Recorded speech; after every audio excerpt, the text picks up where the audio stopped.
12 13 kilometre जाते जय माता की करते करते, और सुनो इधर से जब चढ़ाई करते तो हर कदम पर जय माता की याद आ जाए, और जब दर्शन करके जब वापस आए ना कोई बोल तो नहीं हो, बताओ कोई बोलता है? ईमानदारी से बताओ। और इधर से चढ़ाई करेंगे हर कदम पर जय माता की तो जोर पड़े। ठीक है, हम पैदल पहुंचे, माता के सामने जाकर के निवेदन करो हाथ जोड़ करके, माता आजकल मैं बहुत बड़ा आलसी हो गया, पहले 200 माला मेरे गोविंद के नाम की जपा करता था, अब 20 माला रह गए। हे माँ ऐसी कृपा करो कि मेरे गोविंद के चरणों में और प्रीति हो जाए। अब देखो पूजा किसकी करी हमने? दुर्गा जी की, और चाहा हमने गोपाल जी को चाहा। मानो साईं बाबा के पुजारी। वैसे तो माफ करना, हमारे 24 अवतारों में भगवान के जो 24 अवतार है ना, उनमें साईं बाबा का कोई नाम नहीं है, और ये तो कन्फर्म है कि साईं बाबा भगवान नहीं है। चलो फिर भी आजकल तो साईं बाबा ज्यादा चले ना, बोलो जैसे ही कैसे। हाँ यहाँ भी आ रहा है, यहाँ भी आ रहे हैं साईं बाबा। अच्छा चलो बड़ी खुशी की बात है, मगर साईं बाबा भगवान तो नहीं है, तो आप कन्फर्म सोच लो। हाँ कथा सुनने आ सकते हैं, क्योंकि वो साईं बाबा भगवान तो नहीं है, भक्त जरूर है। तो भक्त भगवान कैसे बन सकता है? चलो हम साईं बाबा के पुजारी, तो साईं बाबा की सेवा करते वक्त साईं बाबा से ये प्रार्थना करते हैं, साईं बाबा ऐसा वरदान दे दो कि गोविंद के चरणों में हमारी और प्रीति हो जाए। पूजा की हमने साईं बाबा की, और चाहा हमने गोविंद को चाहा। तो निंदा कभी किसी देवी देवता की नहीं करनी चाहिए, निष्ठा एक किसी विशेष देवता में रखनी चाहिए। एक है साध है सब सद है, सब साध है सब। बगीचे में पेड़ लगा हुआ है और आप जल डालने के लिए गए, उस जल को आप जल में मत डालो, शाखाओं में पत्तों में छिड़क दो। क्या वो हरा भरा बना रहेगा? नहीं रहेगा, कुछ दिन में वो पेड़ सूख जाएगा। अगर हम तने में जड़ में हम जल डालेंगे तो पूरा पेड़ हरा भरा बना रहेगा। सिर्फ वही कंडीशन हमारी है। सब देवी देवताओं का मूल परात्पर अखिलेश्वर नारायण भगवान है। नारायण भगवान की सेवा करें तो सभी देवी देवताओं की सेवा होगी कन्फर्म है। बोलो जैसे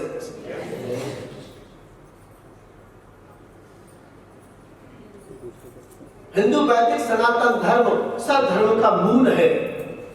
ये तो शाखा है, जितने भी धर्म निकल रहे, जितने भी हमारे मत निकल रहे, ये तो सब शाखा है। बाकी हिंदू वैदिक सनातन धर्म 50 लाख करोड़ वर्ष से पहला भी ये धर्म है। कोई धर्म 1500 वर्ष पुराना है, कोई धर्म 1000 वर्ष पुराना है, कोई धर्म 2000 वर्ष पुराना है, मगर सब धर्म का मूल हिंदू वैदिक सनातन धर्म करोड़ों वर्ष पुराना। तो मूल यानी किसी एक देवी देवता में निष्ठा हम रखेंगे तो सब देवताओं का हमें पूजन करने का फल प्राप्त हो जाएगा। आज परम आदरणीय सूत जी महाराज कहते हैं कि अनन्या संख्यान्तो माम ये जना पर्युपासते तेषां नित्याभियुक्तानां योगक्षेमं वहाम्यहम्। जो अनन्यता से मेरा जो चिंतन करता है उसका योग क्षेम, उसका सुख और दुख मैं स्वयं वहन करता हूं। हम दुखी कब होते हैं? जब जिम्मेदारी को अपने ऊपर ले ले। अरे जिम्मेदारी को भगवान के ऊपर छोड़ के देखो तो सही। आप सोच भी नहीं सकते कब तुम्हारी समस्या का समाधान हो। आज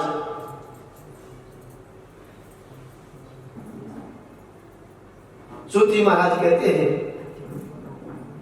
रुक्मणी मंगल हुआ, माता रुक्मणी जो माता कात्यायनी का पूजन करने के लिए गई, तो मालूम है पूजन किसका कर रही है माता रुक्मणी? माता कात्यायनी का पूजन कर रही है। और हृदय में कौन बैठा है? नारायण भगवान बैठे, मेरी कन्हैया बैठे। पूजन किया माता रुक्मणी ने और वरदान चाहा कि कात्यायनी महामाये महायोगिन्यधीश्वरी नंद गोपुसुतम देवी पति में कुरुते नमः। हे माता कात्यायनी, मेरी पूजा से आप प्रसन्न हुई हो तो मुझे केवल एक ही वरदान दे दो कि नंद गोपुसुतम देवी, नंद जी के जो सुत माने बेटा, नंद जी के जो बेटा है वो मेरे को पति के रूप में मिल जाए। पूजा कर रही है माता रुक्मणी माता कात्यायनी का और चाह रही है किसको? मेरे कन्हैया। सूत जी महाराज कहते हैं तीसरा प्रश्न नहीं बताऊंगे, बताओगे? दो बता दी बहुत है, तीसरा अगली कथा में पूछ लूंगा। बोलो जय श्री कृष्ण। तीसरा प्रश्न है ऋषिश्वरों का, भगवान का नाम अजन्मा है तो देवकी नंदन कैसे बन गए? यशोदा नंदन कैसे बन गए? कौशल किशोर श्री राम के रूप में कैसे आए? ये बताओ। सूत जी महाराज कहते हैं मेरे प्रभु का कभी जन्म नहीं होता। देखो 9 महीना ठीक मेरे प्रभु गर्भ में रहते हैं, फिर भी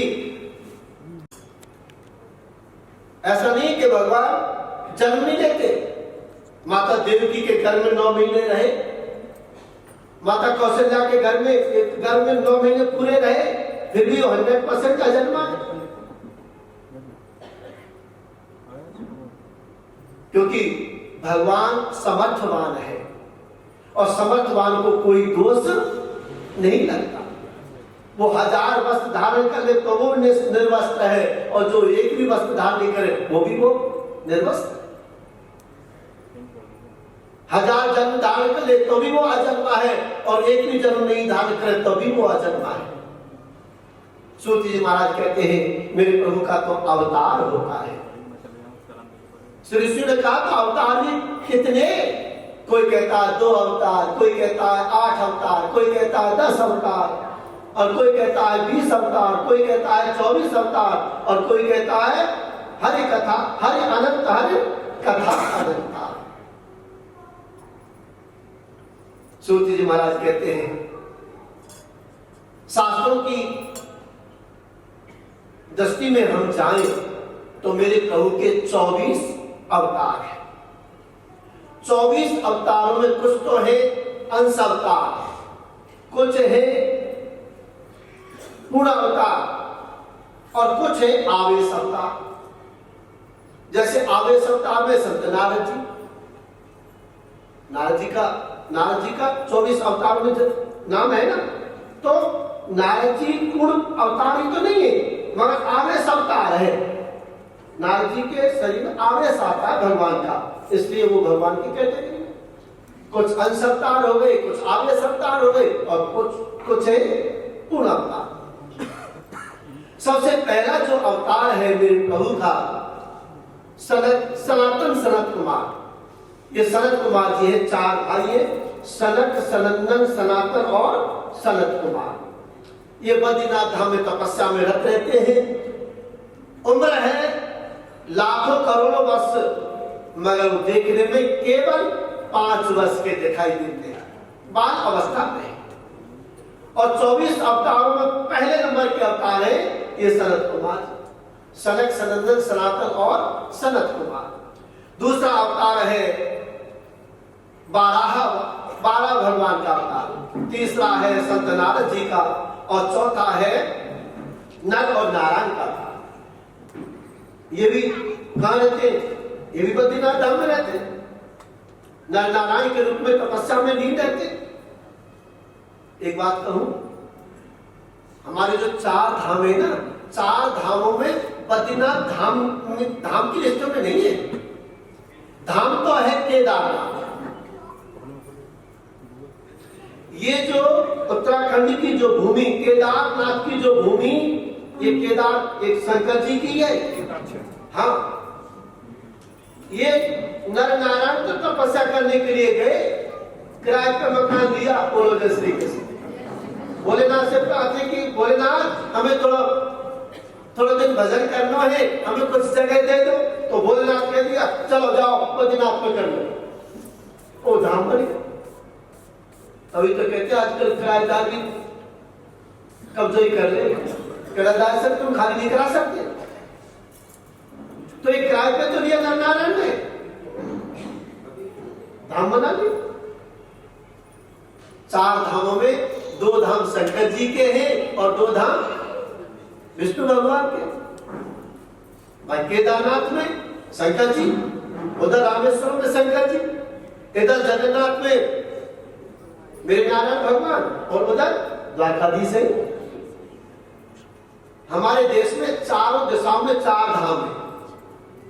उत्तर में केदारनाथ, आजकल बद्रीनाथ मान लेते हैं, और दक्षिण में रामेश्वरम, पूर्व में जगन्नाथ और पश्चिम में द्वारकाधीश। अब इन 4 धामों के 4 धाम अलग भी हैं। जैसे उत्तराखंड के हो गए ये 4 धाम, गंगोत्री, जमुनोत्री, केदार और बद्रीनाथ। ऐसे ही साथ में हम गए जो रामेश्वरम, वहां भी 4 धाम जो दर्शन करके आए। पिछले साल जगन्नाथपुरी गए, वहां भी 4 धाम है, वहां दर्शन करके आए। अब इस साल द्वारका जाए तो वो भी वहां भी 4 धाम है, दर्शन करके आएंगे। तो इनके 4 अलग भी धाम है। वैसे मुख्य रूप से हमारे देश में 4 ही धाम है। तो ये नर नारायण बद्रीनाथ धाम में तपस्या में रहते हैं। और 5वां अवतार है मेरे कपिल भगवान का अवतार। 6ठा अवतार है दत्तात्रेय जी का, तो 7वां है नारायण भगवान का अवतार। और 8वां अवतार है महात्मा ऋषभदेव जी का। और ऋषभदेव जी का जन्म हुआ, ऋषभदेव भगवान का अवतार हुआ, तब से हमारे जैन भाई आ गए। बोलो जय श्री कृष्ण। हमारे जैन भाइयों के 24 तीर्थंकर है कि नहीं है? जैन भाई ना कोई है? हमारे जैन भाइयों के 24 तीर्थंकर हैं। और 24 तीर्थंकरों में सबसे पहला जो तीर्थंकर है महात्मा ऋषभदेव। और ये हमारे कौन से अवतार है? ये हमारे 8वें अवतार। तो बताओ जैनी कोई अलग से आए क्या? है तो हमारे में से। और 9वां अवतार है पृथु जी का अवतार। जब भी पूछा जाता पृथु महाराज से कि आपको भगवत कथा में आनंद की अनुभूति हुई कि नहीं हुई, भगवान की कथा से तृप्ति मिली कि नहीं मिली, उनका एक ही जवाब था, माफ करना, मुझे तृप्ति नहीं मिली। इन दोनों कानों में अगर 10,000 कानों की शक्ति अगर आ जाए तब कहीं कुछ % तृप्ति मिल सकती है, पूरी तो तभी नहीं मिलेगी। ऐसे मेरे पृथु भगवान का था। 10वां अवतार मत्स्य अवतार, तो 11वां है कच्छप अवतार, 12वां अवतार है धन्वंतरी, तो 13वां है मोहिनी अवतार, 14वां है नरसिंह भगवान का अवतार, तो 15वां है श्री वामन भगवान का अवतार, जो कल वामन भगवान की आपकी कथा मंडप में झांकी के दर्शन कराए जाएंगे। 17वां अवतार है कृष्ण द्वारपाल महर्षि वेद व्यास जी का, तो 18वां अवतार है मेरे प्रभु श्री राम का अवतार। 19वां अवतार है मेरे कन्हैया के बड़े भैया बलराम जी का अवतार, तो 20वां अवतार है मेरे कन्हैया का। बोले बाल कृष्ण राम की जय। 21वां हरि अवतार, 22वां हंस अवतार, 23वां बुद्ध अवतार और 24वां होगा कल्कि अवतार। कहाँ होगा? संभल में। कौन से संभल में? यूपी वाला नहीं, ये यूपी वाला नहीं है जो रामपुर के बगल में है। ये नहीं, ये है साउथ में। साउथ में संभल नाम का एक नगर है, वहां मेरे प्रभु का 24वां अवतार होगा कल्कि अवतार। बोले कल्कि भगवान की। सूत जी कहने लगे कि हे ऋषि सुनो, मेरे प्रभु के ये 24 अवतार हैं और उन 24 अवतारों में प्रत्यक्ष और परिपूर्णतम केवल 2 अवतार है। एक श्री राम अवतार तो दूसरे श्री कि राम कृष्ण तो एक है, अंतर नहीं निवेश, इनके नयन गंभीर है, उनके चपल विशेष। मेरे राम जी के नेत्र में गंभीरता है और मेरे कन्हैया के नेत्र में जरा सी चपलता, बस इतना ही होता है।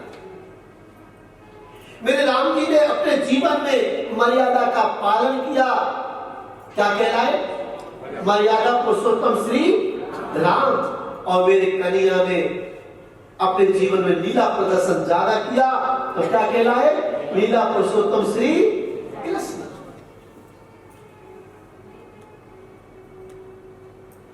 मेरे राम जी ने जो किया उसको हमें करना चाहिए, मगर मेरे जो कन्हैया ने किया उसको हम कैसे कर सकते? मेरे राम जी क्या करते थे कि प्रातः काल उठ के रघुनाथा, माता पिता गुरु नावई मान। मेरे राम जी प्रातः काल उठ करके माता पिता और गुरु के चरणों में साष्टांग दंडवत प्रणाम किया करते थे। तो हम कर सकते हैं, इसमें कौन से पैसे लग रहे? मगर मेरे कन्हैया ने जो किया उसको हम कैसे कर सकते? हाँ, यहां बड़ी बहस करते हैं लोग और प्रमाण देकर के बहस करते हैं। क्या प्रमाण देते हैं? देखो सुनो, हमारे कन्हैया है भगवान, तो भगवान ने 16,108 दुआ किए, तो वो तो भगवान है, उन्होंने 16,108 दुआ कर लिए। और हमें भगवान के अंश 2-4 कर ले तो क्या दिक्कत है? बोलो जय श्री कृष्ण।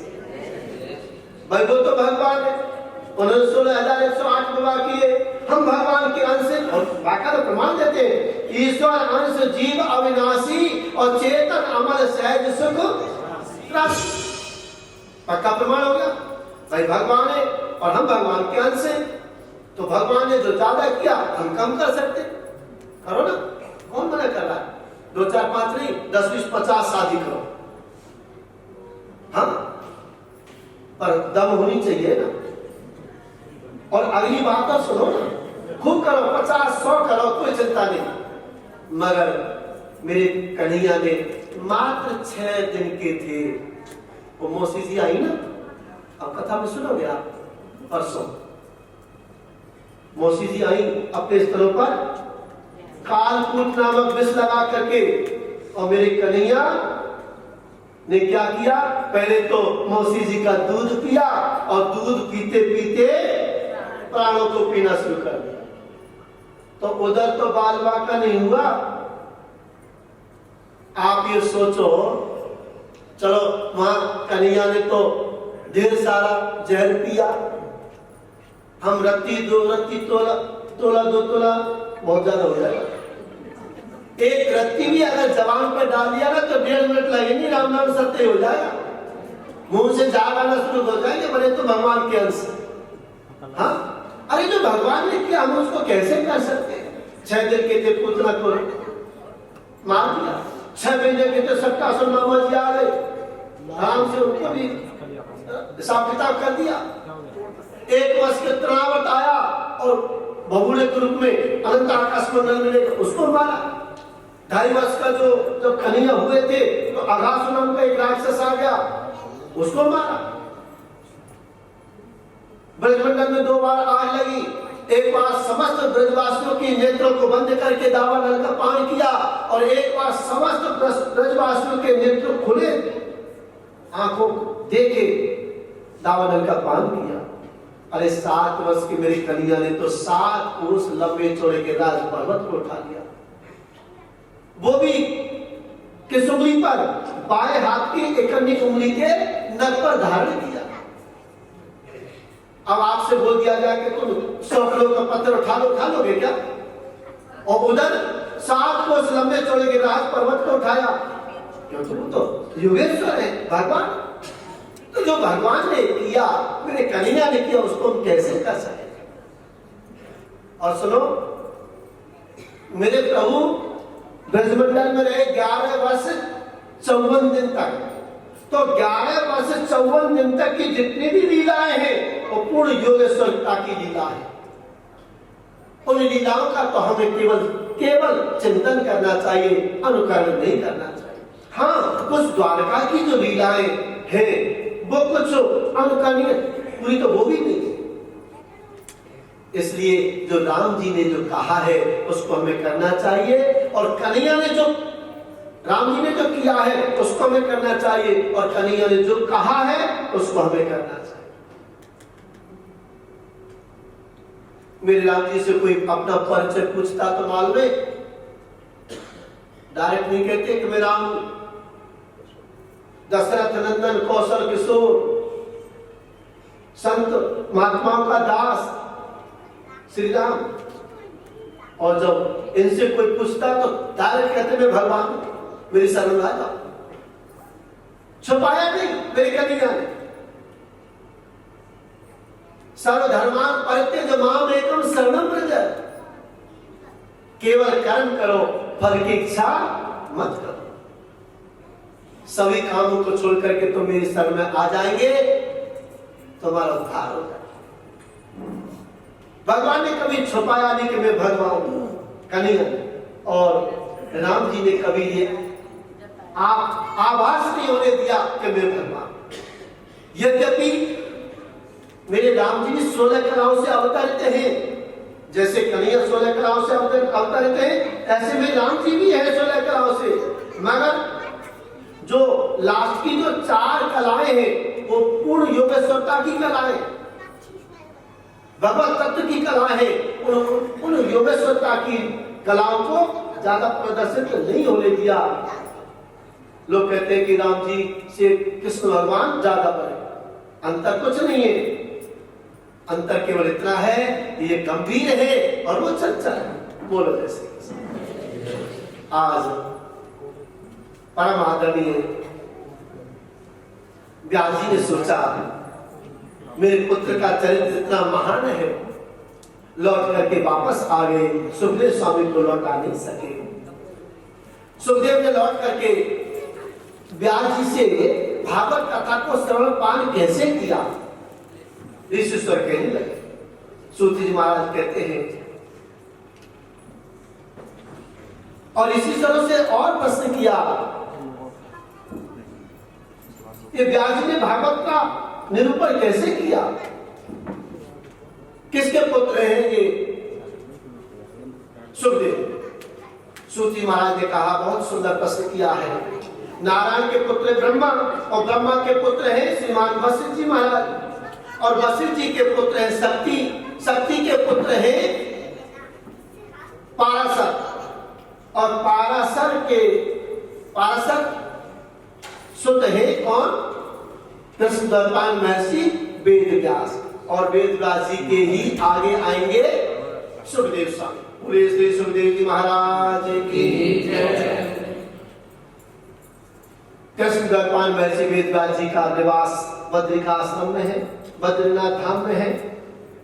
अपनी कुटिया में बैठे बैठे भगवान का चिंतन करते हैं।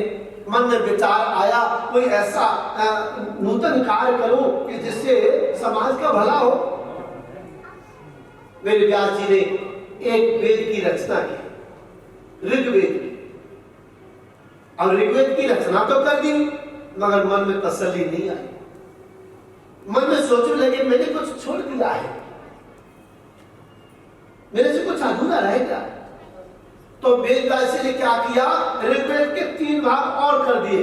वेद बन गए हमारे 4, ऋग्वेद, यजुर्वेद, सामवेद और अथर्ववेद। 4 वेदों की रचना की, मगर शांति नहीं मिली, शांति नहीं मिली। मन में सोचने लगे मैंने और कुछ छोड़ दिया, क्योंकि वेदों की जो भाषाएं बड़ी जटिल है। वेदों में लिखा कुछ रहता है और समझने वाले समझ कुछ जाते हैं। वेदों में एक शब्द है आलभेद। आलभेद का अर्थ होता है स्पर्श करना, और आलभेद का अर्थ होता है मारना। जब वर कन्या की शादी होती है, पंडित जी फेरा पड़वाते हैं, तो एक जगह ऐसा आया है, ततः वर कन्याम हृदयम आलभे। समझना मेरी बात। पंडित जी कहते हैं ततः वर कन्याम हृदयम आलभे। अगर यहां आपने अर्थ मारना समझ लिया तो गड़बड़ हो जाएगा ना। अर्थ क्या हुआ? इसके बाद वर कन्या के हृदय को मारे, गड़बड़ हो जाएगी। असल में यहां अर्थ क्या आएगा? स्पर्श करे। इसके बाद वर कन्या के हृदय को स्पर्श करे, ये तो ठीक है। और यहां मारना समझ मान लिया तो गड़बड़ हो जाएगी। तो वेदों की भाषा बड़ी जटिल है। अर्थ कुछ होता है और अलग सोच लेते। व्यास जी को तसल्ली नहीं आई, क्या करें? वेद तो हर एक कोई नहीं पढ़ सकता ना। 17 पुराणों की रचना कर, मगर फिर भी शांति नहीं हुई। 6 प्रकार के शास्त्रों की रचना की, फिर भी दिल में तसल्ली नहीं आई। 100 प्रकार के जो उपनिषद हैं, जिनको हम वेदांत बोलते हैं, उन वेदांतों की रचना की, फिर भी तसल्ली नहीं। मन में सोच रहे कि मैंने कुछ छोड़ दिया है। इतने में वेदव्यास जी के पास में संत नारद जी का पदार्पण हुआ और संत नारद जी कहने लगे, क्यों पाराशर नंदन, क्या बात है, क्यों बेचैन हो रहे हो? चरणों में गिर गए वेदव्यास और कहने लगे, महाराज क्षमा करना, देव ऋषि मेरे से कुछ छूट गया है। मैंने इतने पुराणों की रचना की, इतने शास्त्रों की रचना की, इतने वेदांतों की रचना की, वेदों की रचना की, मगर मुझे शांति नहीं मिली। क्या करूं? चौथापन आ गया, बुढ़ापा आ गया। संत नारद जी कहने लगे, पाराशर नंदन क्यों चिंता करते हो? भागवत की रचना करो ना। पाराशर नंदन वेदव्यास जी ने कहा, चौथापन आ गया, हाथ कप कपाने लग गए, कैसे मैं भागवत की रचना कर सकता हूं? संत नारद जी ने कहा, देखो 2 कृपा होती है, एक होती है संत कृपा और दूसरी होती है भगवत कृपा। संत कृपा का फेविकोल अगर हम लगा लेंगे तो भगवत कृपा आपको छोड़ नहीं सकती। संत कृपा होगी, संत कृपा अगर आपके ऊपर हो गई तो भगवत कृपा ऑटोमेटिक हो जाएगी, ये पक्की बात। तो संतों की संग ले लो ना, संतन की संग ला, संतों की संग जा। बोले बाल कृष्ण लाल की जय।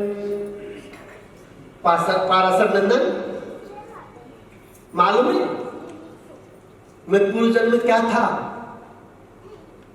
मैं पूर्व जन्म में दासी का पुत्र था। और सुनो, मेरा जन्म हुआ, मेरे पिता महाराज भगवान के प्यारे हो। मेरी माँ, अब मैं धीरे धीरे बड़ा हो रहा था, मेरी माँ मुझे गोदी में बिठा कर ले जाती संतों के आश्रम में, संतों के सत्संग में। अब हुआ ऐसा पाराशर नंदन, धीरे धीरे मेरी बुद्धि बदलना शुरू हो गया। और संत महात्मा जब प्रसाद पाते थे ना, उनकी पत्तलों का उच्छिष्ट प्रसाद मैं पाता था। एक बार हमारी कथा हुई, एक महात्मा जी ने कथा कराई राजस्थान में हिंडौन। वहां जाटों की संख्या ज्यादा है, 24 गांव है। 24 गांवों की कथा थी। जब हमारा 7वें दिन पूर्ति हुई, 8वें दिन भंडारा हुआ, तो भंडारे में संत महात्मा ब्राह्मण भोजन कर रहे थे। तो भोजन करके जब उनको दक्षिणा दे दी ना, दक्षिणा देने के बाद संत महात्मा ब्राह्मण उठ गए। तो वो महंत जी जिन्होंने हमारी कथा कराई थी, वो एक पात्र में एक किसी पत्थर से पकौड़ी लेते, किसी से खीर लेते, किसी से पूरी लेते, किसी से सब्जी लेते, ऐसे प्रसाद पा रहे थे। हमने सोचा ये महात्मा जी क्या कर रहे हैं? हमने कहा महंत जी ये क्या बात है? और महंत जी ने मालूम क्या कहा, मेरे 7 दिन नियम से कथा सुनी ना, आज मेरा मन कहता है कि मैं उच्छिष्ट प्रसादी पाऊं, शीतल प्रसाद। संत महात्माओं के पत्रों का जो प्रसाद जो बच जाता है उसको उच्छिष्ट प्रसादी बोलते हैं। आज मेरा मन उच्छिष्ट प्रसादी पाने का, तो मैं तो ताजुब कर। ऐसे भी संत हैं। तो संत नारायण जी कहने लगे कि जब संत महात्मा भोजन प्रसाद पाकर के उठ जाते तो उनकी पत्थर का उच्छिष्ट प्रसादी नहीं पाता। तो कहते हैं कि जैसा खाओ अन्न वैसा होए मन, और जैसा पियो पानी वैसी हो मन। तो मेरा मन बदलने लगा। एक बार संत महात्माओं की मंडली आई हुई थी चतुर्मास करने के लिए। अब मैं तो उनकी सेवा में रहता। अब व्यासी में थोड़ा बड़ा हो रहा था। अब उन महात्माओं ने मेरा नाम रख दिया रामदास। अब बेटा रामदास ये कर, बेटा रामदास बाल धोकर, और बेटा रामदास से लकड़ी लाओ, ये राशन पानी लाओ, और सुबह से शाम तक मैं उनकी सेवा में लगा।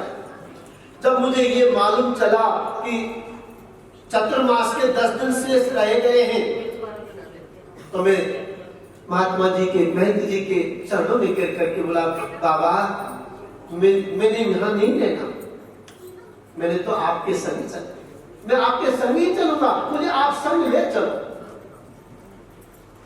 व्यास जी ये बात पता नहीं मेरी मैया ने सुन ली होगी। मैं तो कोई काम के लिए बाहर चला गया और माता जी पहुंच गई महंत जी के पास में, चरणों में गिर करके प्रणाम करके हाथ जोड़ करके बोली, बाबा मुझे ऐसा पता चला कि मेरा बेटा तुम्हारे साथ जाने का आग्रह कर रहा है। बाबा क्षमा करना, मेरे बुढ़ापे की लाकड़ी केवल यही है, मेरे बुढ़ापे का सहारा मेरा बेटा है। अगर इसको तुम ले गए तो मैं मर जाऊंगा। बेटा कह रहा है कि मुझे तुम छोड़ गए तो मैं मर जाऊंगा। राम संत के मन में दुविधा हो गई, बेटा को नहीं ले जाए तो बेटा मर जाए, और बेटा को ले जाए तो मैया मर जाए। बड़ी समस्या। संतों ने कहा, बेटा अभी आपकी माता जीवित है,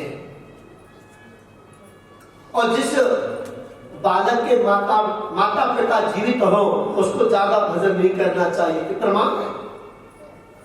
असल में हम ठाकुर जी का भजन करते तो ठाकुर जी का तो श्री विग्रह अचल है, और सचल रूप में माता पिता ही तो है। जिसके माता पिता जीवित हो उसको ज्यादा भजन नहीं करना चाहिए, क्योंकि भगवान भी कहता है तुम्हारे मैया बाप नहीं है क्या, तुम मेरी सेवा कर रहे हो? बोलो जय श्री कृष्ण। और हिंदू वैदिक सनातन धर्म में मातृ देवो भव, पितृ देवो भव, आचार्य देवो भव, अतिथि देवो, ये भगवान ही कहे क्या? जिसने अपने माता पिता गुरु की सेवा की, कहते हैं कि अविवादनशीलस्य नित्यं वृद्धो सेवने चत्वार तस्य वर्धन्ते आयुर्विद्या यशो बलम। जो बालक प्रातः काल उठ करके अपने माता पिता गुरु के चरणों में दंडवत प्रणाम करता है, उसके आयु, विद्या, यश और बल चारों पुरुषार्थों की वृद्धि हो जाती है। तो महाराज बड़ी समस्या।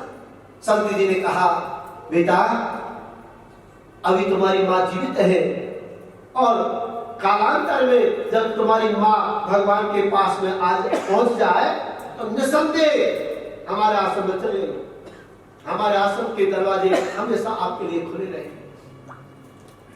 व्यास जी अब मेरे तो बैराग चल रहा था ना, अब मैं जैसे भजन करने के लिए बैठा, लोग मैया मुझे उठा लेती, मुझे भजन नहीं करने देती, क्योंकि माँ को डर था कि ये बाबा जी ना बन जाए। बोलो जय श्री कृष्ण। हाँ? क्या करूं व्यास जी, माँ मुझे भजन नहीं करने देती। तो एक दिन क्या हुआ, मैंने अपने मन में सोच लिया कि अब तो मैया पधार जाए तो ही ठीक है। बोलो जय श्री कृष्ण। यद्यपि मुझे सोचना नहीं चाहिए था अपनी माँ के बारे में, पर क्या करूं, मुझे वैराग्य चल रहा था, इसलिए सोच लिया। और मैंने सोचा दो की मैया मर गई। गाय धोने के लिए मेरी माँ गई, वहां एक काला नाग बैठा था, काले नाग ने मेरी माँ के पैर में टंक मार दिया। लो जी 1.5 मिनट में मैया व्यास जी, मुझे बड़ा दुख हुआ और खुशी भी हुई। मेरे नेत्रों से 2 प्रकार के अश्रु बिंदु निकले, एक गर्म आंसू और दूसरे ठंडे आंसू, एक दुख के आंसू और एक खुशी के आंसू। कभी रोने का काम पड़े तो चेक कर लेना, बोलो जैसे कैसे। हाँ, दुख के आंसू किस लिए निकले? मेरे सर से मां का साया हट गया। और खुशी के आंसू किस लिए निकले? अब मुझे भगवान का भजन करने से कोई रोक नहीं सकता। तो दुख के आंसू गर्म आंसू होते हैं और सुख के आंसू ठंडे आंसू। मैंने मां के सब कार्य किए, अब मुझे भजन करने से कौन मना करेगा? मैं तो भगवान का भजन करने लगा। ओम नमो भगवते वासुदेवाय, इस मंत्र का हम जाप करने लगे। व्यास जी, परात्पर अखिलेश्वर नारायण भगवान के दर्शन हुए और एक क्षण के लिए दर्शन हुए और वो विलीन हो गए। आकाशवाणी के द्वारा मुझे आवाज मिली, सूचना मिली कि अभी मैं पूर्ण रूप से तुम्हें दर्शन नहीं दे सकता, अभी समय तुम्हारा बाकी है। व्यास जी, पूरी पृथ्वी इस प्रलयकारी समुद्र में डूब गई, मैं भी डूब गया, मैं भी मर गया। पुनः सृष्टि का सृजन हुआ। तेरी अच्छी बनेगी संगनी की संगे लागे, तेरी अच्छी बनेगी।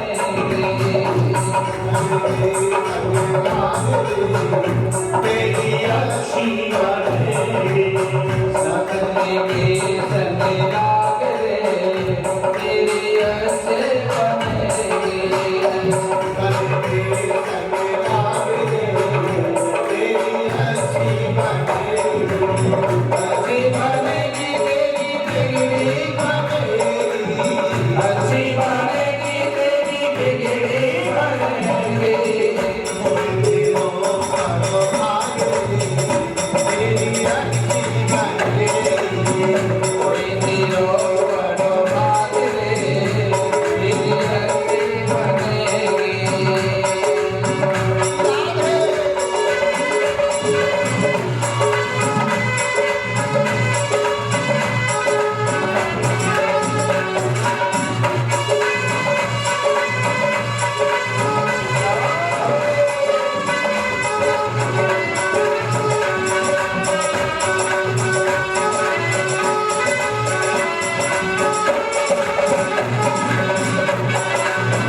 संतों की सन्निधि ले लो, आपको पता ही नहीं चलेगा कब तुमने भागवत जी का निरूपण कर दिया। मेरे संत नारद जी ने चतुश्लोकी भागवत का व्यास जी के कान में निरूपण किया और व्यास जी ने क्या किया, उन 4 मंत्रों के व्याख्या करके 18,000 मंत्रों का बृहद महापुराण बना। बोलिए श्रीमद् भागवत महापुराण की जय। ये श्रीमद् भागवत कोई पुराण नहीं है, कोई पुस्तक नहीं है, कोई ग्रंथ भी नहीं है, ये प्रत्यक्ष श्री कृष्ण ही है।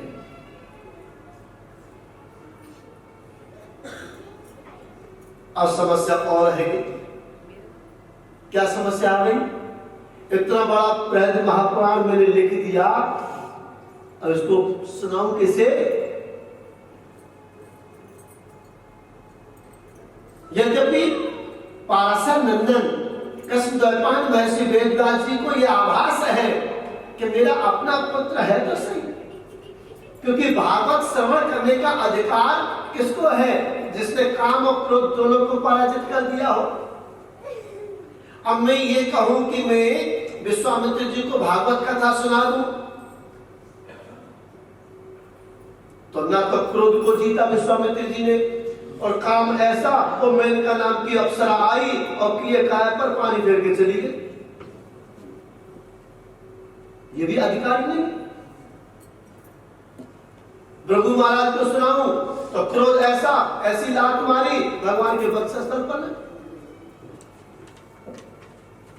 हाँ, एक पात्र जरूर है। वो कौन है?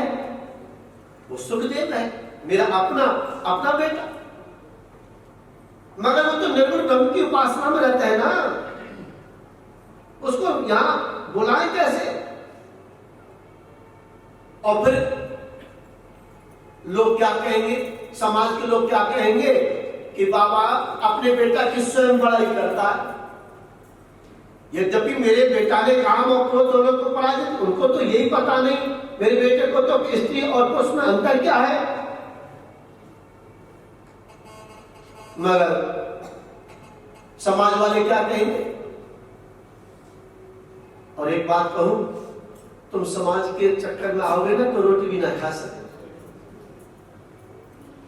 एक बार क्या हुआ, और भोलेनाथ माता पार्वती को लेकर के नंदी बाबा पे बैठे जा रहे, और लोगों ने कहना शुरू कर दिया, क्या जमाना आ गया, एक एक सवारी पर दो है, इन्हें शर्म ना आवे कि दो बैठे। भोलेनाथ ने क्या किया, तो ऐसा कर देवी तो बता जाओ, मैं चल नंदी बाबा पर बैठा रहूंगा। तभी लोगों ने कहना शुरू कर दिया, क्या जमाना आ गया, औरत तो चल रही है पैदल, हटो खटो बाबा सवारी तो चल रहा है। बड़ी समस्या। भोलेनाथ ने कहा कि देवी ऐसा कर तुम बैठ जाओ, मैं पैदल चलूं। फिर भी लोगों ने कहना शुरू कर दिया, क्या जमाना आ गया, पत्नी को तो सवारी में बैठा रखा है और स्वयं मालिक पैदल चल रहा। बड़ी समस्या। भोलेनाथ ने क्या किया, ऐसा करो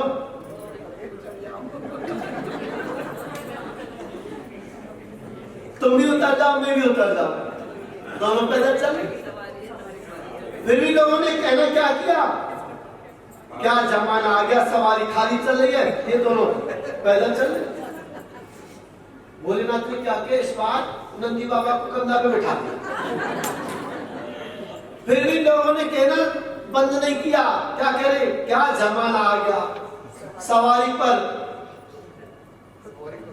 सवारी है, बोलो जय श्री कृष्ण।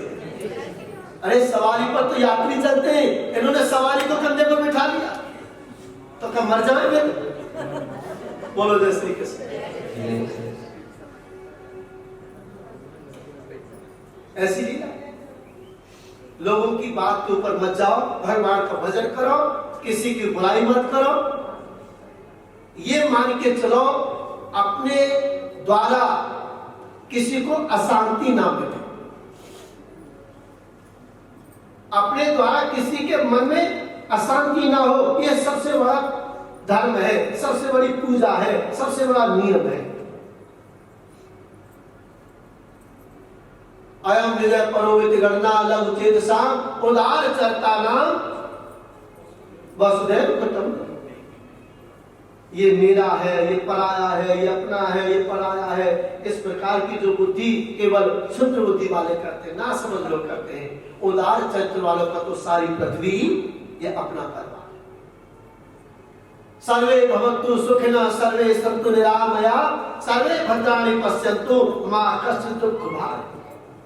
सबका हम भला सोचेंगे तो परमात्मा हमारा भी भलाई करे।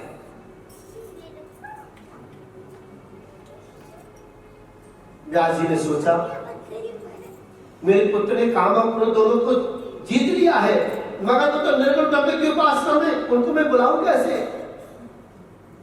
तो क्या किया मालूम है? भागवत जी का एक मंत्र लिया और उस मंत्र का भी बिल्कुल आधा मंत्र छोटे छोटे शिष्यों को बुलाया और उन शिष्यों से कहा, बेटा इस आधे मंत्र को तुम जाकर के सुना देना। मंत्र दिया था, बरहा पीड़म नटवर बपु कर्ण्यो कर्णकारम विप्रद्वास कनक कपिसम वैजयंती च माला। ये आधा मंत्र दिया। इस आधे मंत्र में इस मंत्र में भगवान की सुंदरता का वर्णन है। जब इस मंत्र को छोटे छोटे शिष्यों ने जाकर के सुखदेव स्वामी के पास में सुनाया, आंखें बंद कर रखी थी, आंखें खोल करके अब बोल तो सकते नहीं, वो तो निर्गुण ब्रह्म की उपासना में थे। इशारा किया, बोलो आगे क्या हुआ। शिष्यों ने मना कर दिया, माफ करना भैया जी, इससे आगे हमें नहीं आना। लौट करके आ गए, गुरु जी के पास में आए। गुरु जी ने कहा, क्या हुआ गुरुदेव, जैसे हमने मंत्र बोला था ना, पहले तो आंख बंद थी, उसके बाद तुरंत आंखें खोली और इशारा से पूछने लगे, बोलो आगे क्या हुआ। व्यास जी ने सोचा करंट लग गया, क्योंकि भागवत जी के मंत्र ऐसे अद्भुत हैं जो अच्छे अच्छों को करंट लग जाए। बोलो जय श्री कृष्ण। दूसरा मंत्र दिया, शिष्यों से कहा, बेटा इस मंत्र जाकर के तुम सुनाना। अहो वाक्यम स्तन काल कूटम जगांस्याप्य यदा प्रसादवी लेभे गत्यम दातु चितां ततो अन्यम कम्मा दयालुम शरणम नजेम। इस मंत्र में मेरे कन्हैया की करुणा का वर्णन है, दया का। अहो वाक्यम स्तन काल कूटम, देखो इस राक्षसी को दुनिया लाड लड़ाने के लिए आ रही है, दुलार करने के। पारसनंदन ने, व्यास जी ने वायरलेस कर दिया, वीडियो कॉलिंग कर दी सीधी। कहा, जनक जी महाराज के पास में। पहले जमाने के सैटेलाइट ज्यादा बढ़िया थे। आज के जमाने की सैटेलाइट से पहले जमाने की सैटेलाइट कैसे बढ़िया थी, नेत्रों को बंद करते और डायरेक्ट बात करते। बहुत ज्यादा बढ़िया थी, आज की ज्यादा बढ़िया। अभी तो टूट गया, अभी भी बढ़िया है। वैसे अमेरिका में बालक याद कर रहे हैं, यहाँ कुछ किया जाए। हाँ, वीडियो कॉलिंग हो जाए। बोले बाल कृष्ण लाल की। जनक महाराज के पास में सूचना भेजी, मैं अपने पुत्र को आपके पास में भेज रहा हूं और आप अपने चेला को ठोक बजा करके इसकी परीक्षा कर लेना। सुखदेव स्वामी पहुंच गए, जनक महाराज के मुख्य द्वार पर खड़े हो गए। जनक महाराज के जो द्वारपालों से निवेदन किया, भैया जी मुझे महाराज से भेंट करनी है, मुझे शिक्षा दीक्षा लेना है। द्वारपालों ने जाकर के निवेदन किया, महाराज पारसनंदन आए हुए, ये व्यासनंदन आए हुए आपसे कुछ मिलना, कुछ सीखना चाहते, शिक्षा दीक्षा लेना चाहते। जनक महाराज ने अंदर से आदेश दे दिया कि मना कर दो और कह दो कि 6 दिन तक टाइम नहीं है, अगर शिक्षा दीक्षा लेनी तो 6 दिन तक दरवाजे पर खड़े रहे। द्वारपाल आकर के निवेदन किया, ऐसे ऐसे महाराज का आदेश है कि 6 दिन तक टाइम नहीं है और 6 दिन के बाद महाराज आपसे मिलेंगे। और आजकल के शिष्य होते तो मान लो गुरु जी के पास में जाते और गुरु जी के अंदर से सूचना मिलती कि टाइम नहीं है भाई, कल आना परसों आना, तो शिष्य क्या कहते, गुरु जी के पास में टाइम ना है तो टाइम हमारे पास होगा, कोई नहीं, बाद में मिलेंगे। पर ऐसे गुरु शिष्य नहीं थे जो आजकल के। 6 दिन तक वही खड़े रहे दरवाजे पर। 6ठे दिन सूचना मिली, महाराज ने निवेदन किया कि अगर सुखदेव जी के चेहरे पर जरा भी क्रोध हो, वापस कर देना, माफ करना, टाइम नहीं। द्वारपाल ने जाकर के निवेदन किया, महाराज हमने व्यक्ति तो बहुत देखे पर ऐसा विलक्षण पुष्प मैंने नहीं देखा। जिस प्रसन्न मुद्रा में पहले दिन आए थे, आज डबल प्रसन्न मुद्रा में 6ठे दिन खड़े, मतलब क्रोध का नाम निशान नहीं। पहली सीढ़ी पार, पहले पेपर में पार हो गए, पास हो गए। और अब अंदर बुलाया। जनक महाराज ने अपने अंतःपुर में बिल्कुल अपने कक्ष में बिठाया और सुंदर सुंदर नव युवतियों को भेज दिया। कोई युवती चमर डुला रही है, कोई युवती सर सहला रही है, कोई युवती ऐसे कंधा सहला रही है, कोई युवती चरण दबा रही है, और कोई युवती ने तो क्या किया, तांबुल आदान प्रदान करने लगी, और एक युवती ने तो क्या किया, जगह पर बैठ गई, ऐसे गरबैया देने लगी। सुखदेव स्वामी के तो अंतर हृदय में लेस मात्र भी परिवर्तन। जब बहुत देर हो गई, जनक महाराज ने निवेदन किया कि देखो क्या हो रहा है। अब नव युवतियों को विदा किया। सुखदेव स्वामी जनक महाराज के पास में आए, दंडवत प्रणाम करने लगे। दंडवत प्रणाम किया ही नहीं था, इतने में तो पहले ही जनक महाराज ने अपने छाती से लगा लिया।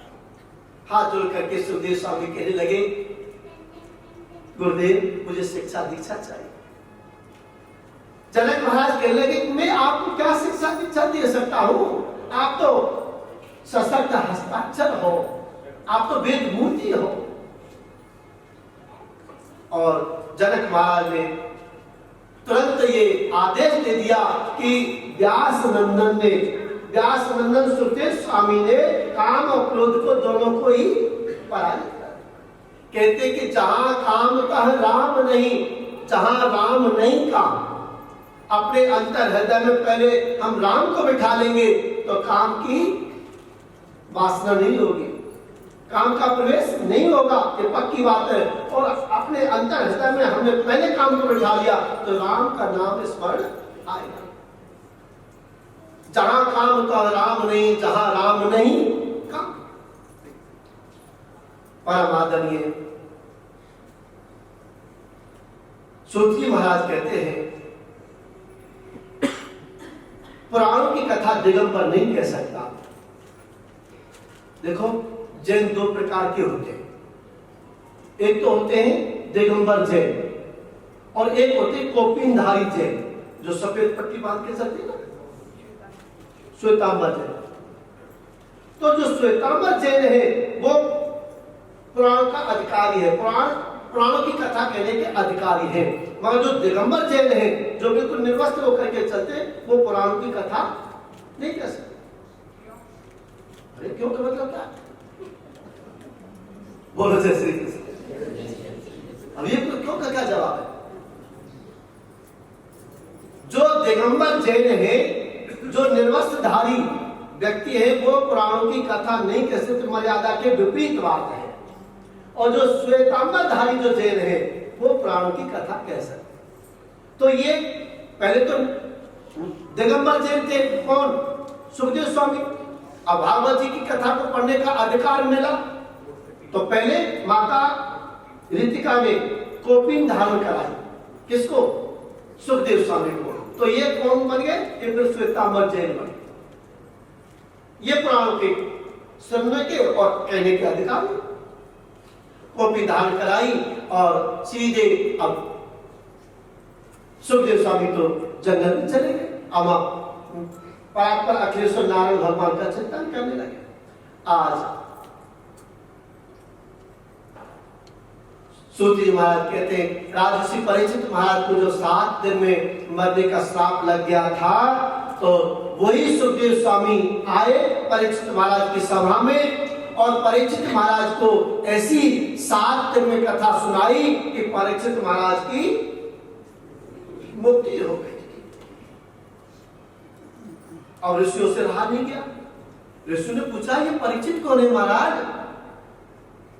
और राजर्षि परीक्षित महाराज को 7 दिन में मरने का श्राप कैसे लगा, ये हमें बताओ ना। इस बात को सुनकर के सोनकर ऋषि ने यही तो पूछा कि परीक्षित कौन है और कैसे इनको 7 दिन में मरने का श्राप लगा था। तो सूत्री महाराज ने कहा, परीक्षित के जन्म के प्रसंग को ज्यादा सुनाना आवश्यक नहीं है, मगर सुनाऊंगा जरूर। क्यों? कि जिस मानव के जन्म की कथा से भगवान की जन्म की कथा उदित होती हो, क्या एक मायने में वो भगवान की कथा से कम नहीं है, क्योंकि परीक्षित का जन्म नहीं हुआ होगा तो भगवान की कथा कैसे सुन पाएंगे? भाई भगवान की कथा तो परीक्षित के जन्म के बाद ही तो उदित हुई है।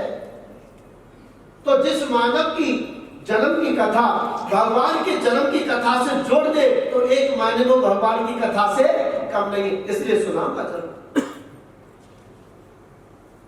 कौरव पांडवों का युद्ध चल रहा था, बड़े भाव से सुनो।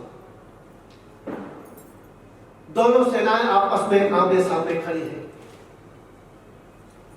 युद्ध का बिगुल बजा, कौरव पांडवों में युद्ध छिड़ गया। परिणाम यह हुआ कि कौरव लोग जो 100 भाई थे 99 मृत्यु को प्राप्त हो गए।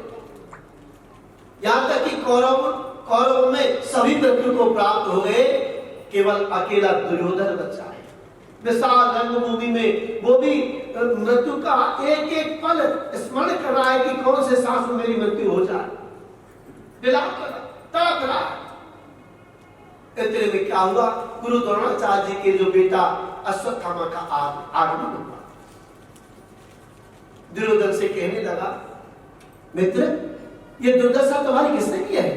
तुम जरा नाम बताओ ना, मैं उसको दंडित करूंगा, मैं उसको सजा दूंगा। दुर्योधन बोला, किसका नाम बताओ? अरे मैं सुकून की मृत्यु तभी मर सकता हूं जब मेरी आंखों के सामने जो 5 पांडव है ना वो मृत्यु को प्राप्त हो जाए। अगर मेरी आंखों के सामने 5 पांडव मर गए तो मैं सुकून की मृत्यु मर सकता हूं, नहीं तो मुझे सुकून कहां? अश्वत्थामा कहने बस यही बात है मित्र। कल प्रातः काल का सूर्य उदय होने से पहले तुम्हारे शत्रु को मैंने मार नहीं दिया तो द्रोण पुत्र अश्वत्थामा नहीं कहला।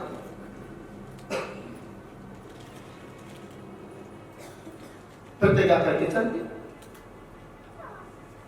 इधर पांडवों के शिविर में 500 पांडव सोए हुए हैं और मेरे प्रभु छड़ी लेकर के दरवाजे पर पहरा दे रहे हैं। शीत लहर चल रही है, बर्फीली हवा चल रही है, साए इस तरह से हवा चल रही है। रात के 12-1 बजे होंगे, शीत लहर चल रही थी। भगवान ने अपने मन में सोचा कि ये जगह इन लोगों को यहां सोने के लिए उपयुक्त तो नहीं है। पांडवों को जगाया, पार्थ उठो, क्या बात है केशव? चारों भाइयों को और जगाया और 5 भाइयों को मेरे कन्हैया अन्यत्र ले गए, दूसरी जगह ले गए। और 5 पांडवों की जगह द्रौपदी के जो बलिष्ठ हृष्ट ये जो बलिष्ठ पुत्र थे वो सोते रहे। पांडवों को लेकर के मेरे कन्हैया दूसरी जगह चले गए। अश्वत्थामा आया, द्रौपदी के 500 बेटों को पांडव समझ करके दर से सिर को अलग कर दिया और 500 बेटों के सिर को एक बैग में डाल करके, कोई बोरी में डाल करके, कंधे में डाल करके चल दिया। विशाल रणभूमि में दुर्योधन अपनी मृत्यु का एक एक पल गिन रहा है, एक एक श्वास में एक एक श्वास गिन रहा है कि कौन से श्वास में मेरी मृत्यु हो जाए, पता नहीं। इतने में अश्वत्थामा आया। मित्र टेंशन खत्म, फ्री रहो। क्या मतलब? तुम्हारे शत्रु मैंने मार दिए भाई। दुर्योधन की तरफ प्रमाण क्या है इसका? इसका सबूत क्या है? अश्वत्थामा कहने लगा, मैंने पहले ही सोच लिया था अगर मैं जाकर के ये बोलूंगा कि मैंने तुम्हारे शत्रु मार दिए तो छूटते क्या बोलेगा? सबूत क्या है? प्रमाण क्या है इसका? कंधे पर जो बोरी लगी हुई थी, बैग रखा था, उसको उठाया और ऐसे दुर्योधन के सामने 500 सिरों को डाल दिया। और जैसे 500 सिरों देखे दुर्योधन ने कहने लगा, अरे मित्र ये तुमने क्या किया? अरे अश्वत्थामा, हमारे वंश को तो तुमने निर्वंश बना दिया है। ये तो द्रौपदी के 5 बेटे हैं, ये तुमने क्या किया? इतना विलाप किया, इतना रुदन करने लगा। दुर्योधन रोते रोते रोते रोते मृत्यु को प्राप्त हो।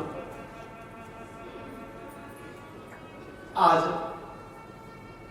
माता द्रौपदी अपने शिविर में पहुंची।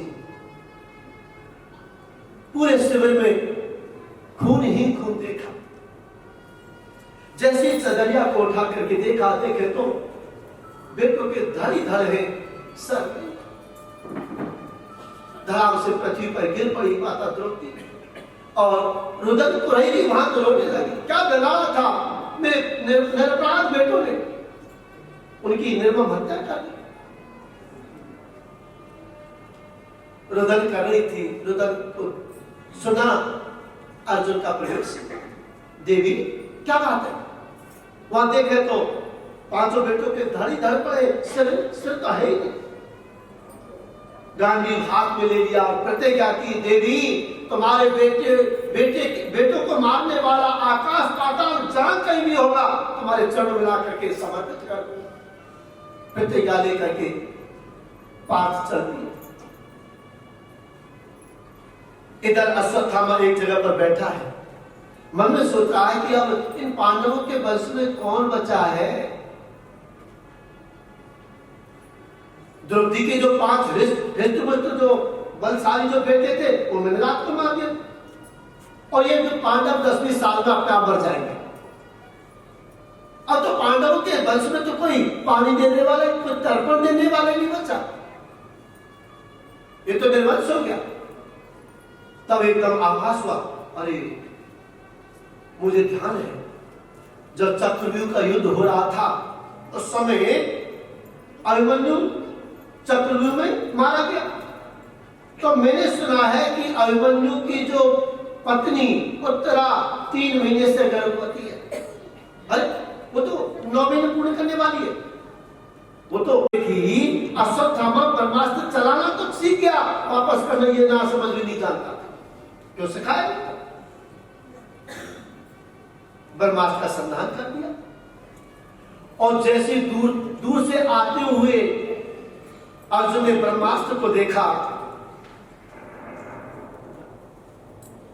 एकदम अर्जुन तो घबरा गए, दौड़ लगा दी, मेरी कन्हैया के चरणों में गिर करके प्रणाम करने लगे। काहे मां कृष्ण कृष्ण महाभाव भक्ता नाम भयंकर तमको दयानाम तमेव संस्रते। हे केशव, मेरे प्राण रक्षक, मगर जिसका रक्षक मेरा श्याम सुंदर हो, भला उसका कोई बाल बांका कर सकता है? जाको राखे साइया मार सकहि ना कोई, बाल न बांका कर सकहे जो जग बैरी। जिसका रखवाला मेरा श्याम सुंदर हो, भला उसका कोई बाल बांका कर सकता है? पार्थ ने कहा कि मेरी प्राण रक्षा करो, ये दुष्ट ना समझने ब्रह्मास्त्र का संधान कर दिया, ये तो मुझे जला करके भस्म कर देगा। मेरे कन्हैया ने कहा, पार्थ क्यों चिंता करते हो, कभी कभी विष की दवा विष ही होती है। रास्ते में चल रहे हो आप, और रास्ते में चलते चलते पैर में कांटा लग गया। अब तुम्हारे पास में कोई साधन नहीं, कैसे निकालोगे कांटे को? तो क्या करेंगे हम लोग? दूसरा कांटा लेंगे और दूसरे कांटे से पहले वाले जो पैर में लगा हुआ उस कांटे को कांटे से निकाल देंगे। तो कभी कभी विष की दवा विष ही होती है। ऐसा करो ना, तुम ही चला दो। मेरे पास में कन्हैया की आज्ञा को सिरोधार्य किया, ब्रह्मास्त्र का संधान किया, दोनों ब्रह्मास्त्र अनंत आकाश मंडल में टकरा करके शांत हो गए। दौड़ लगा दी पार्थ ने और अश्वत्थामा के केस को पकड़ करके घसीटते हुए, कैसे हो सकता है, गलत भावना कैसे हो सकती है, ये सखा सखी का संबंध है। माता द्रौपदी कहने लगी, मत मारिए, छोड़ दीजिए इसको। मुचतामेश कामलो नितराम गुरु ये ब्राह्मण पुत्र है, इसको मारना अपराध है। अगर इसको मारने से मेरे 5 बेटे जीवित हो जाएं तो बेशक मार दो, मुझे कोई आपत्ति नहीं, पर ऐसा नहीं हो सकता, मेरे बेटे जीवित नहीं हो सकते। और एक माँ के दुख को माँ ही समझ सकती है। अगर मान लो तुमने अश्वत्थामा को मार दिया तो तुम्हारी गुरु माता पर क्या असर होगा? वो इस भयंकर दुख को सहन नहीं कर पाएंगे। छोड़ दीजिए, मत मारिए। अर्जुन ने देखा कि द्रौपदी के मन में तो दया आ गई। बगल में खड़े थे युधिष्ठिर महाराज, तो विचार हुआ खड़े। युधिष्ठिर महाराज खड़े थे और कहने लगे, भाई श्री आप बताओ, इसको मृत्युदंड तो कन्फर्म है, मगर जैसे आप आदेश करोगे वैसे इसको मृत्युदंड मिलेगा। युधिष्ठिर महाराज कहने, देख लो भैया, शास्त्र के विपरीत कार्य मत करियो भैया। जो शास्त्र, जो नीति कहती है, नीति के अनुसार ही कार्य करना भैया, शास्त्रों के विपरीत कार्य मत करना, क्योंकि तो धर्म साक्षात धर्मराज है। भीम दादा से बारी आई, भीम दादा से बोले कि भीम दादा आप बताओ। भीम दादा बोले, अर्जुन तू छोड़ देगा तो मैं मार दूंगा इसको, ये हमारे बेटों का हत्यारा है, इसको मारना ही उचित है। नकुल सहदेव से पूछा तो उन्होंने भी अनुमोदन कर दिया, जो हमारे मजले भैया करें, भीम दादा करें, वो बिल्कुल ठीक है, इसको मारना ही उचित है, ये हमारे बेटों का हत्यारा है। सबकी राय ली और बगल में श्रीमान जी खड़े। कौन? करेंगे मेरे कृष्ण भगवान खड़े। मन में सोच रहे, जब हमसे कोई पूछ ही नहीं रहा तो हम क्यों बता? अब कोई पूछेगा तो हम अपनी राय दे देंगे, बिना पूछे नहीं बताना चाहिए ना। जब कोई पूछ ही नहीं रहा तो क्यों बता? सबकी राय ली पार्थ ने, अंत में केशव के चरणों में गिरे। केशव, अब मेरा आप ही प्राण मार्गदर्शन करो।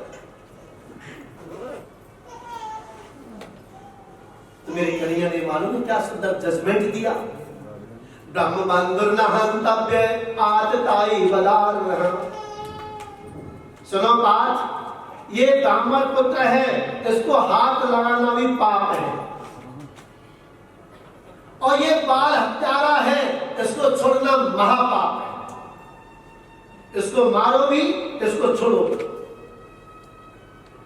ये जो अर्जुन, ये भीम दादा है ना, भीम दादा कन्हैया से थोड़ा हंसी मजाक ज्यादा कर लेते,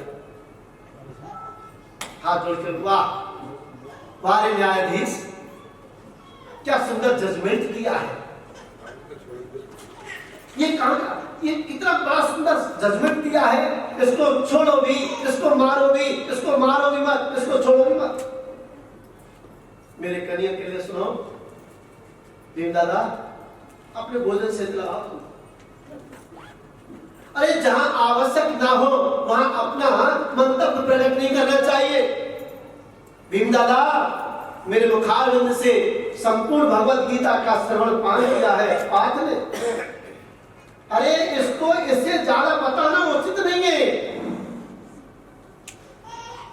जब आपसे कोई पूछ रहे हो क्यों अपना अपना मंतव्य प्रकट कर रहे हो?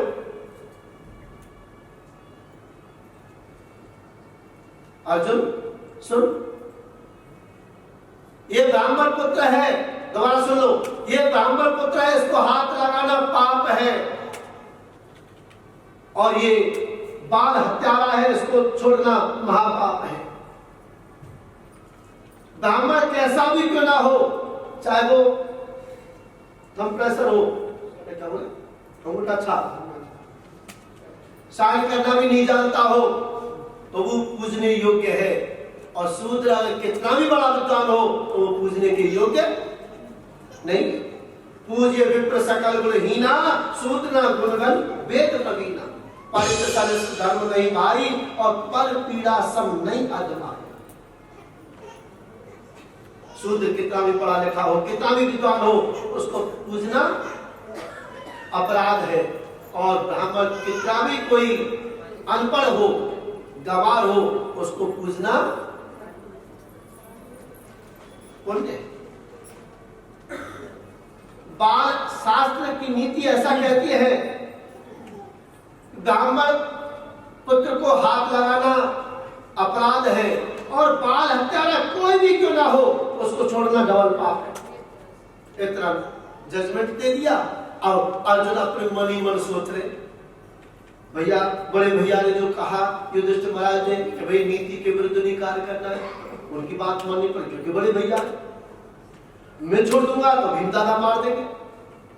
दोनों भाइयों ने अनुमोदन भीम दादा का कर ही दिया, और द्रौपदी के मन में दया आ गई कि इसको छोड़ दीजिए, मत मारिए, इसको मारने से अगर मेरे पांचों बेटा जीवित हो तो बेशक मार दीजिए, ऐसा भी संभव नहीं है कि इसको मारने से पांचों बेटा जीवित हो जाएंगे। और कन्हैया ने जो कहा है उसको मुझे मानना ही मानना। मन में सोच रहे क्या करूं, भरी सभा में मेरे पार्थ ने क्या किया मालूम है? अश्वत्थामा के मस्तिष्क में सिमंतक मणि लगी हुई थी, बाण से उस मणि को निकाला और भरी सभा में धक्का लगा करके सभा से निष्कासित कर दिया। एक बात कहूं, अगर मार दे पार्थ अर्जुन अगर मार देता तो वो एक ही बार मर जाता। मारा तो नहीं, छोड़ दिया, वो बार बार मर रहा। यानी ब्राह्मण पुत्र का, ब्राह्मण बालक का, ब्राह्मण का भरी सभा में निरादर होना मृत्यु से कम नहीं है। मृत्यु से तो एक बार ही आदमी मर जाता है, मगर ये तो जो बात जिस समय याद आ जाएगी उस समय मर जाएगा। यद्यपि अश्वत्थामा को शुक्रगुजार करना चाहिए था कि मैंने मरने का काम तो किया है, मगर अर्जुन ने मुझे मारा नहीं, अर्जुन ने मुझे मारा नहीं, मेरे प्राण बख्श दिए। मगर और ईर्षा हो, ईर्षा क्या हुई कि मैं पांडवों के वंश को निर्वंश कर दूंगा। आज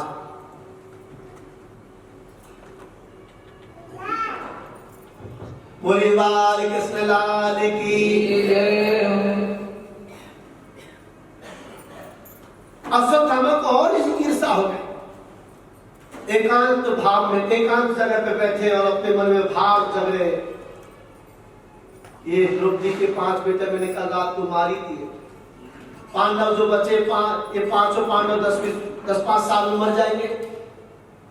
हाँ, मैंने सुना था कि 3 महीने से उत्तरा गर्भवती, और क्यों नहीं मैं गर्भस्थ शिशु को मार देता हूं तो पांडवों का खात्मा ही हो जाए, कोई पानी देने वाला, कोई तर्पण देने वाले नहीं बचेगा। आओ, अश्वत्थामा ने ब्रह्मास्त्र प्रसन्ना कर दिया गर्भस्थ शिशु को मारने के लिए। मेरे प्रभु शांत स्वभाव में बैठे, और जैसे उत्तरा ने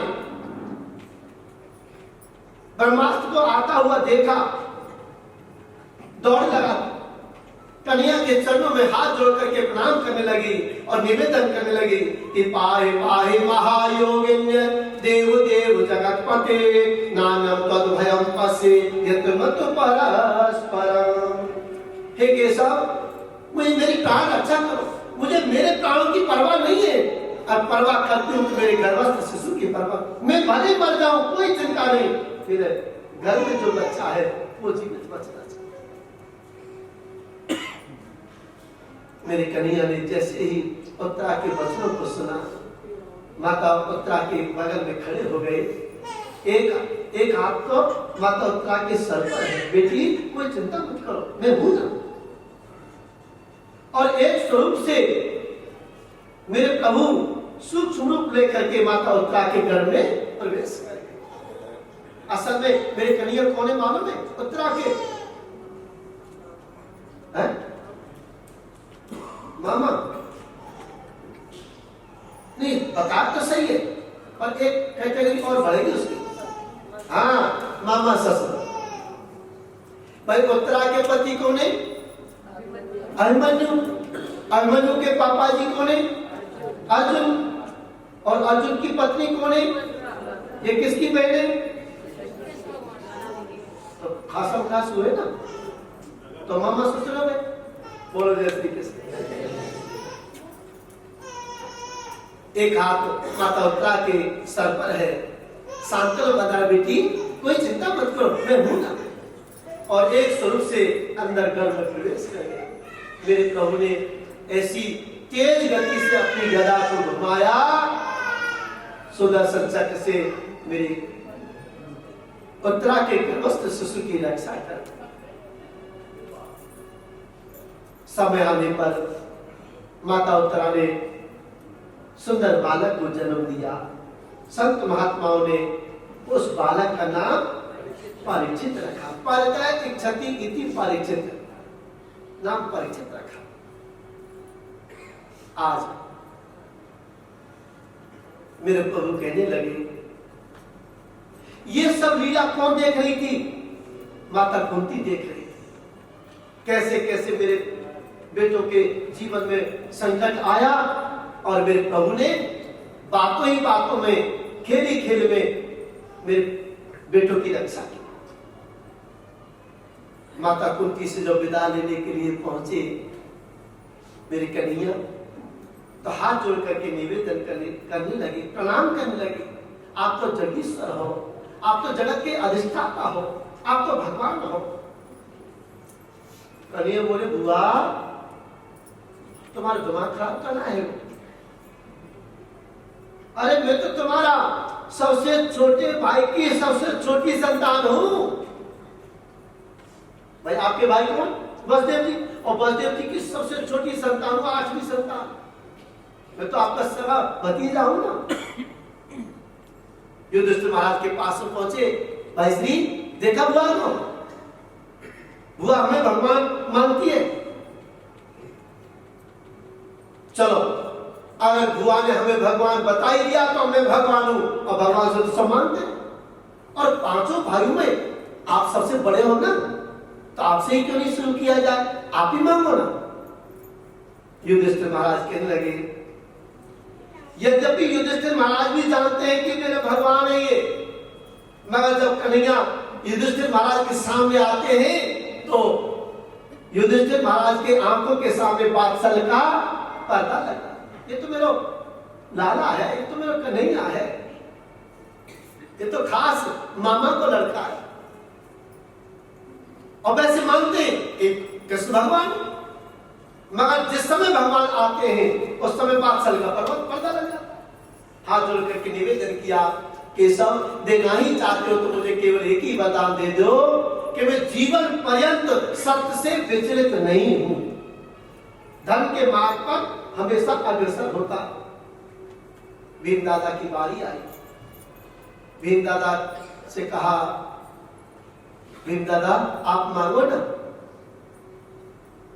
भीम दादा कहने लगे, केशव अब मेरे से तो मांगना आता है।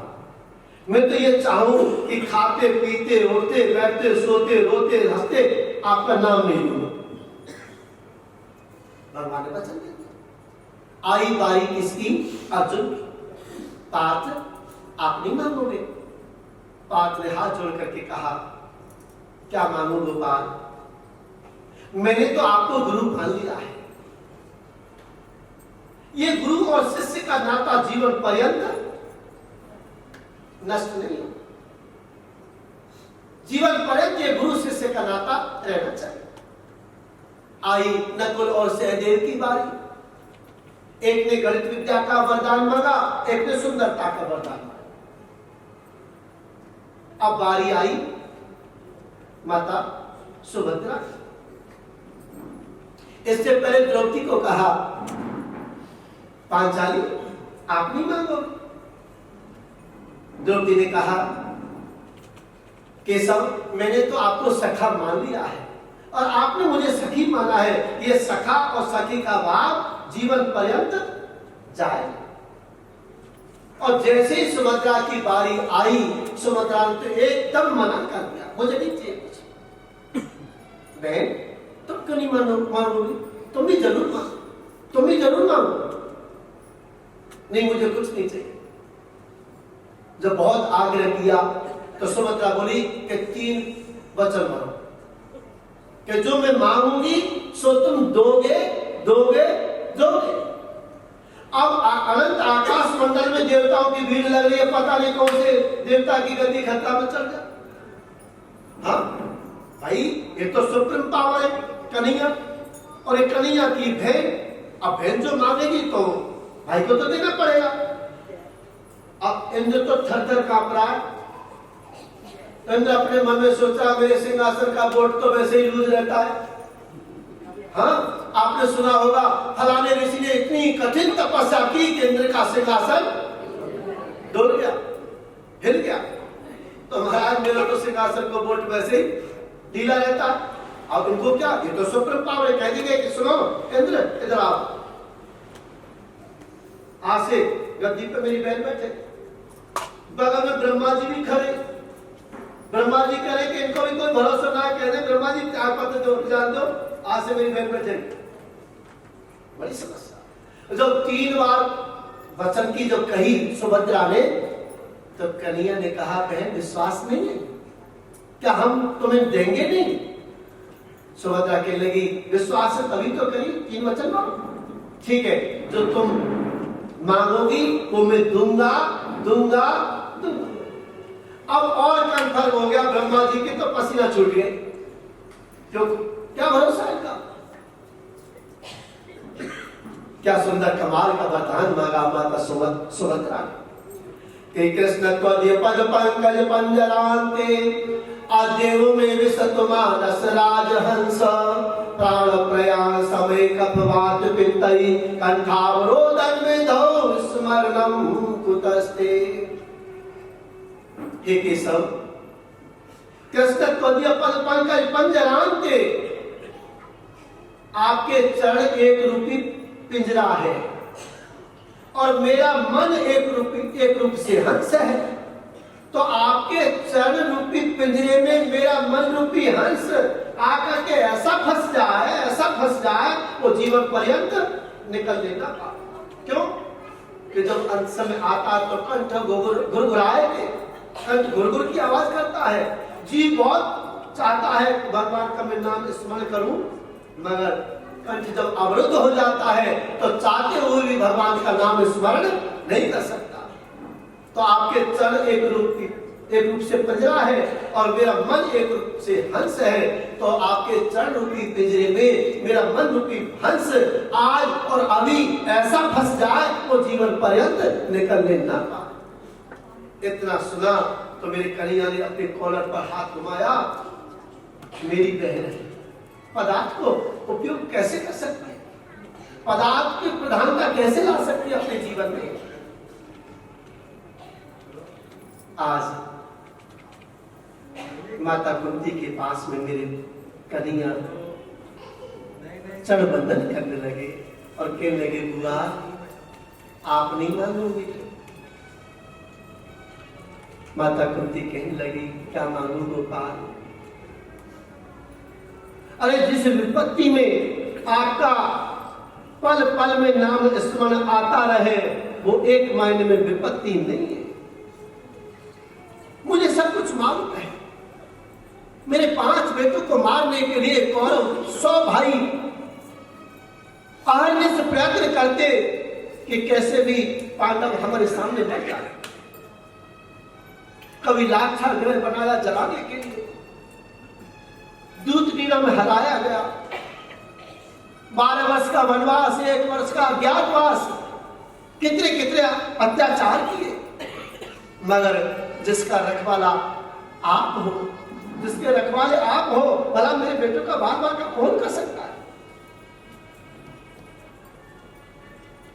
विपद संतुल सस्वद तत्र तत्र जगत गुरु भवतो दर्शनम यत्स्यात् पुनर्भव दर्शनम।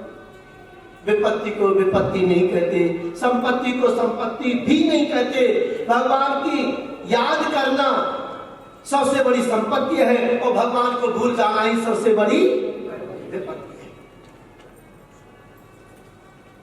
अपनी साड़ी का पल्लू फैला लिया, ये सब देना ही चाहते हो तो देना ही चाहते हो तो मुझे केवल एक ही वरदान दे दो कि मेरे जीवन में विपत्ति पर विपत्ति पर विपत्ति पर विपत्ति आ जाए। इस बात को सुना तो कन्हैया गंभीर हो, हुआ तुम्हारा दिमाग तो खत्म नहीं हो गया? ये दुख भी कोई मांगने की चीज है क्या? तुमने अपने जीवन में मांगा क्या? तुमने अपने जीवन में पाया भी क्या सिवाय दुख के?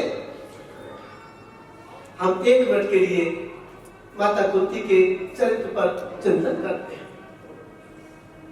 माता कुंती सूरसेन की लाडली बेटी,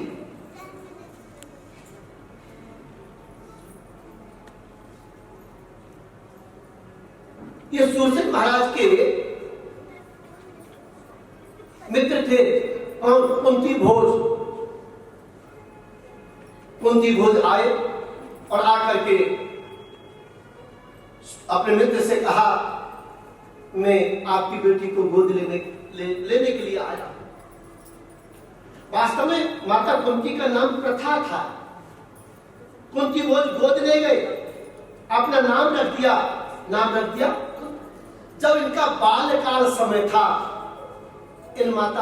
कुंती माता की जो श्रद्धा संत महात्माओं के चरणों में अनवरत प्रीति रहती थी, श्रद्धा रहती।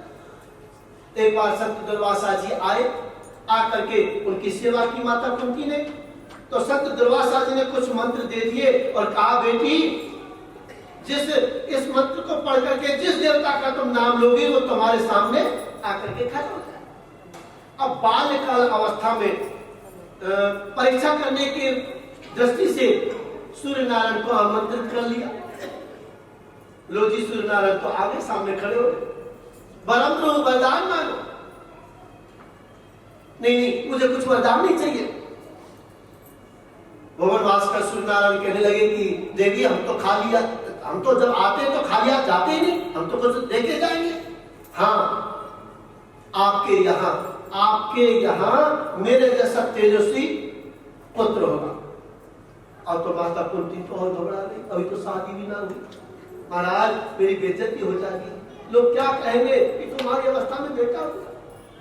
भुवन भास्कर सूर्य नारायण कहने लगे, तुम कुमारी की कुमारी ही बनी रहोगी, मगर बेटा जरूर होगा।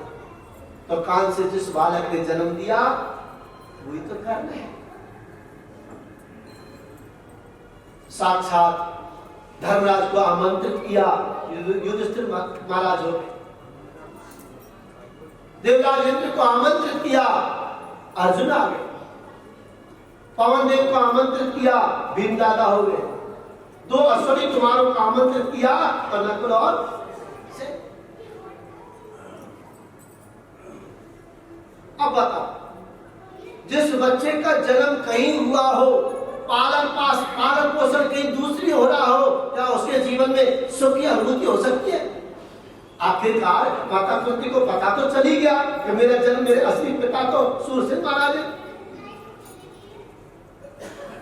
नाम अपने नाम पर रख दिया कुंती, और शादी भी ऐसे विलक्षण पुरुष के साथ में हुई कि वो जन्म से पीलिया के रोगी है। कौन? पांडु महाराज। पांडु महाराज की 2 पत्नी है, बड़ी है माता कुंती और छोटी है माद्री। और उन्होंने पांडु महाराज को भी ये वरदान लग चुका था कि काम वासना की दृष्टि से अपनी पत्नी के पास में जाओगे, सहवास की कामना से पत्नी के पास में जाओगे तो तुम्हारी अकाल मृत्यु हो जाएगी। बहुत समय बीता, समय आने पर ये पांडु महाराज अपने मन पर काबू नहीं कर सके। स्त्री सहवास की कामना से छोटी रानी के पास में पहुंचे, अकाल मृत्यु हो गई। भरी जवानी में विधवा होना हुआ। तुम्हारे जीवन में सिवाय दुख के और तुम्हें मिला क्या? अब माता छोटी ने, ये माद्री ने कहा, बहन, मेरी वजह से हमारे पतिदेव मृत्यु को प्राप्त हुए हैं। ऐसा करो, ये जो 3 तो माता कुंती के पास में थे और 2 नकुल और सहदेव माद्री के पास में थे। तो नकुल और सहदेव का हाथ पकड़ा और माता कुंती को समर्पित कर दिया। नहीं बहन, अब तुम जाने तुम्हारा। माता माद्री पांडु महाराज के साथ में संग। अब भरी जवानी में विधवा और 5-5 बेटों का लालन पालन, और 5 बेटों को कौरव के 100 भाई आने ये प्रयत्न करते रहते कि इनको कैसे मारा जाए। मगर श्याम सुंदर आपने पल पल में मेरे बेटों की सहायता की। मेरे कन्हैया कहने लगे, बुआ माफ करना, अब इससे ज्यादा दुख मैं तुम्हें नहीं दे सकता। आज तुम्हारे बेटा त्रिलोकी के सम्राट बन गए हैं, युधिष्ठिर महाराज सम्राट राजा हो गए हैं, और अब सुख पाने का समय आया तो, और मैंने तुम्हें कहा कि तुम कुछ मांग लीजिए, तो झोली पसार के तुम्हें दुख मांगा। माफ करना, मैं दुख नहीं दे सकता। माता कुंती कहने लगी बड़े भाव से, और देना हो तो दीजिए जन्म जन्म का साथ, देना हो तो दीजिए जन्म जन्म का साथ, देना हो तो दीजिए जन्म जन्म का साथ, देना हो तो दीजिए जन्म जन्म का साथ। पर रख दो कमली, हरि रख दो कमली, पर रख दो ठाकुरो, हरि रख दो ठाकुर, अपने ये दोनों हाथ, देना हो तो दीजिए जन्म जन्म का साथ। देना हो तो दीजिए जन्म जन्म का साथ।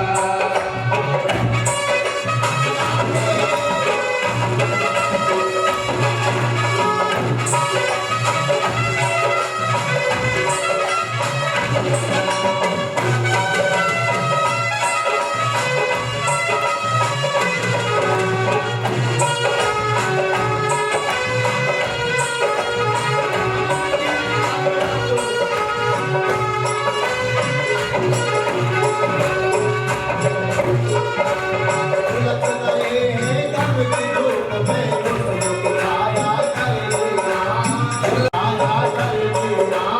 उलझ रहे हैं गम की धूप में,